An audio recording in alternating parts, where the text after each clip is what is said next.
London থেকে জনাব তারেক রহমান দেশে এসে সবাইকে উদ্দেশ্য করে একটা কথা বলেন, সেটা হলো আই হ্যাভ এ প্ল্যান। সেই প্ল্যানটা কি আমরা জানতে চাই। প্ল্যানটা হিসেবে করেন ফ্যামিলি কার্ড। উনি যদি নির্বাচিত হন সকলকে ফ্যামিলি কার্ড দেবেন।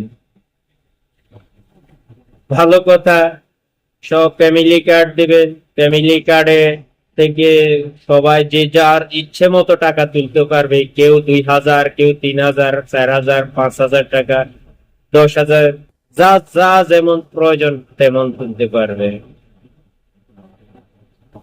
তো এখন ভালো কথা, জনগণ খুবই উচ্ছ্বসিত, খুবই খুশি।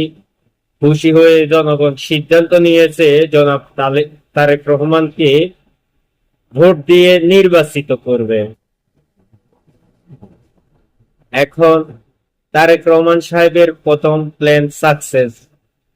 এখন তো চিন্তায় পড়ে গেছেন তারেক রহমান, সকলকে তো টাকা দিতে হবে, এত টাকা পাবো কোথায়। এখন এই চিন্তায় পড়ে উনি ভাবলেন যে দলীয় নেতা কর্মী যেহেতু আমার অনেক আছে, সবাইকে চাঁদাবাজিতে লাগাই দিই। দলীয় নেতা কর্মীরা যথাক্রমে চাঁদাবাজি শুরু করলো, লোকজনের কাছ থেকে টাকা নেওয়া শুরু করলো।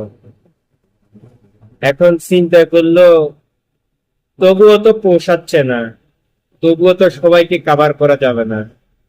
এখন চিন্তা করলো যে তাহলে তো কিছু প্রমাণের প্রয়োজন দেশের জনসংখ্যা।